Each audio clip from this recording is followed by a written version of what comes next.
ചേച്ചി ഞാൻ ഇനി ഒരാളെ പറ്റി ചോദിക്കാം. ഇയാള് വലിയ സംഭവമാണ്. ചേച്ചിയുടെ ദേഹത്തിൻ്റെ ഒരു പീസാണ് ആ വ്യക്തി. കാരണം ഞാൻ എപ്പോഴും ചേച്ചിയുടെ കൂടെ ഈ വ്യക്തി സ്റ്റേജിൽ കാണുമ്പോൾ കരഞ്ഞുകൊണ്ടല്ലാണ്ട് ഞാൻ ഈ വ്യക്തി കണ്ട അത്രയും വികാരം കൊണ്ട് ചേച്ചിയുടെ അടുത്തേക്ക് വരുന്ന ഒരു മിനി മനോജ് ഉണ്ട്. ഭയങ്കര ക്യൂട്ടായ ഒരു മുഖം, ക്യൂട്ടായ ചിരി, അത്രയും ഇമോഷൻസ് ആ അതെങ്ങനെയാണ് അവർക്ക് പറ്റുന്നത് എനിക്കറിയില്ല. മനസ്സ് തുറന്നിട്ടുള്ള ഒരു എല്ലാ വികാരവും അവർക്ക് ഭയങ്കര ഓപ്പൺ ആയിട്ട് എക്സ്പ്രസ് ചെയ്യുന്ന ഒരു ലേഡിയാണ്. ആദ്യത്തെ ആ മത്ത് പുസ്തകത്തിന്റെ പ്രകാശനത്തിൽ എനിക്ക് ഓർമ്മയുണ്ട് ഓടി വന്നിട്ട് ചേച്ചി. അപ്പൊ അവരുടെ ഒരു പുസ്തകം എൻ്റെ കയ്യിൽ കിട്ടി, സമ്മിലൂനി. അപ്പൊ ചേച്ചിക്ക് എന്തായാലും ഒരുപാട് പറയാനുള്ള ഒരു എഴുത്തുകാരിയാണ്, പുസ്തകമാണ്. എനിക്ക് ചേച്ചിയുടെ വായിൽ നിന്ന് കേൾക്കണം. മിനി എന്ന് പറയുമ്പോൾ വർഷങ്ങൾ അധികമായിട്ടില്ല, ഏകദേശം എനിക്ക് തോന്നുന്നൊരു 3 വർഷമായിട്ട് പരിചയപ്പെട്ടിട്ട്. പക്ഷെ ആ 3 വർഷം എനിക്ക് തോന്നുന്നൊരു 30 വർഷത്തെ പരിചയമുള്ളൊരു. ഇപ്പം എനിക്ക് മിനി വീട്ടിൽ വന്നു കഴിഞ്ഞാലും മിനിയെ ഒരു ചായ ഉണ്ടാക്കി എനിക്ക് തരുമോ എന്ന് പറയേണ്ട ഒരു ഫ്രീഡം ഉണ്ട് നമ്മൾക്കിടയിൽ. അതാണ് മിനി. ഒരുപാട് കഴിവില്ലേ, അതായത് കഴിവുകൾ എന്ന് പറഞ്ഞാൽ പിന്നെ വര പലതും ഉണ്ടാക്കാൻ. ഇപ്പം മിനി ഒരു സാരി ഉടുക്കുന്ന ഒരു നീല സാരിയാണെങ്കിൽ പെട്ടെന്ന് മിനിക്ക് നമുക്ക് അതിനൊരു മാച്ചിങ് സംഭവങ്ങളുടെ പെരുതി കടയിൽ തപ്പണം. മിനിക്ക് അതെല്ലാം നിമിഷ നേരം കൊണ്ട് മാല വേണോ അത് റെഡിയാക്കാം, ഇവിടെ സ്ലൈഡ് വേണോ എല്ലാം റെഡിയാക്കാം. അതായത് പല കഴിവുണ്ട്. അതുപോലെ ഫ്രൂട്ട്സിനെ കൊണ്ട് ഒരു തണ്ണിമത്തം കിട്ടിയാൽ അതിലൊരു എന്താ പറയുക, നമ്മളെ ഞെട്ടിപ്പിക്കുന്ന തരത്തിൽ കുറച്ച് നേരം കൊണ്ട് പലതും അതിൽ ഡിസൈൻ ചെയ്യാൻ പറ്റും.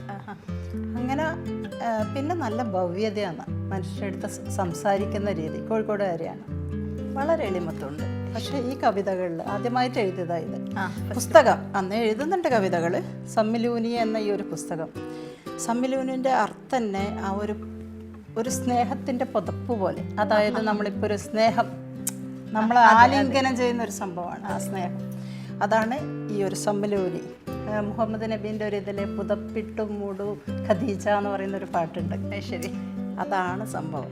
അപ്പം ഇതിലെല്ലാ സ്നേഹത്തിനെ കുറിച്ചും എല്ലാം വരുന്നുണ്ട് ഈ കവിതകളിൽ. അത് മിനിയായിട്ട് കണക്ട് ചെയ്യുമ്പോൾ മിനീൻ്റെ ആ ഒരു മിനി എന്താണ്, അത് മിനി എങ്ങനെയാണ്, മിനീൻ്റെ മനസ്സെങ്ങനെയാണ്, അത് മൊത്തം ഓരോ കവിതകളിലും നമുക്കറിയാം. എഴുതേണ്ട ആൾ തന്നെ എഴുതിയതുപോലുള്ള ഒരു ഫീല് തോന്നും ഇത് വായിച്ച.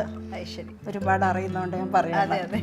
അല്ല, ഇതിനെ പറ്റി പറയാൻ ചേച്ചി അല്ലാതെ വേറെ ആൾ ആപ്റ്റായിട്ടില്ല. കാരണം നിങ്ങൾ നമ്മൾ കെമിസ്ട്രി കണ്ടിട്ടുണ്ട്. അപ്പോൾ അതുകൊണ്ട് എനിക്ക് അസൂയ തോന്നിക്കുന്ന ചേച്ചി എൻ്റെ അടുത്ത് അങ്ങനെ വന്നില്ലല്ലോ എന്ന് തോന്നിക്കുന്ന ഒരു തരം സ്നേഹം ചേച്ചിക്ക് മിനിയോടുണ്ടെന്ന് എനിക്കറിയാം.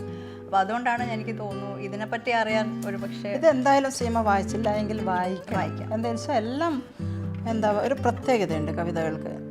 ഒരു സ്നേഹം എന്താ പറയുക. ഇതിലിപ്പോൾ ഞാൻ ചെറിയൊരു 45ാമത്തെ കവിതകൾ ഇങ്ങനെ മറിച്ച് നോക്കുമ്പോൾ ആ 45 പോയെന്നേ ഉള്ളൂ. എല്ലാം ഭംഗിയുള്ള കഥകൾ തന്നെയാണ്. ഇതിലൊരു കവിത ഒരു 5-8 വരിയേ ഉള്ളൂ. ഞാനൊന്ന് വായിക്കാം. ഏതെങ്കിലും വായിക്കണം എന്നൊരു തോന്നൽ, ആഗ്രഹം. അല്ല, ഇപ്പം നിന്റെ മുന്നിൽ. ചിറകുകൾ കൊതിച്ചു ബാല്യം മുതൽ സ്നേഹത്തിനായി, കൊതിച്ചു കൗമാരത്തിൽ കാവലിനായി, കൊതിച്ചു യൗവനത്തിലും കരുതലിനായി, ചുറ്റും നോക്കിയപ്പോൾ അറിഞ്ഞു ആശ്വസിച്ചു കൊതിയും ആഗ്രഹവും ചിറകുകൾക്ക് ശക്തി നേടാനാവുമെന്ന്. അതായത് ആശ എങ്ങനെയെങ്കിലും അതിലോട്ട് അങ്ങ് എത്തിപ്പിടിക്കണം എന്നുണ്ടെങ്കിൽ അതിന് ചിറക് വേണം. അതെ, ചിറക് വേണം. ആ ചിറകിന് എന്താ പറയാ, നമുക്ക് ആ ഒരു പ്രചോദനമാണ് ഇത് കൊടുക്കുന്നത്. ഇതിൽ മൊത്തം അങ്ങനെയുള്ള മിനിയുടെ മുഖം ഇങ്ങനെ തെളിഞ്ഞു വരുന്നു വായിക്കുമ്പോൾ. ഇതിൽ അവതാരിക വയലാർ എഴുതിയിട്ടുണ്ട്, ശരത് ചന്ദ്ര വർമ്മ.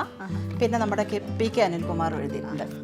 നല്ലൊരു പുസ്തകമാണ്. അതെ, നല്ലൊരു പുസ്തകമാണ്, നല്ലൊരു എഴുത്തുകാരിയാണ്, നല്ലൊരു വ്യക്തിയാണ്. എല്ലാത്തിലും ഉപരി. അതെ, നമുക്ക് അതല്ലേ. അതാണ്. അതെ.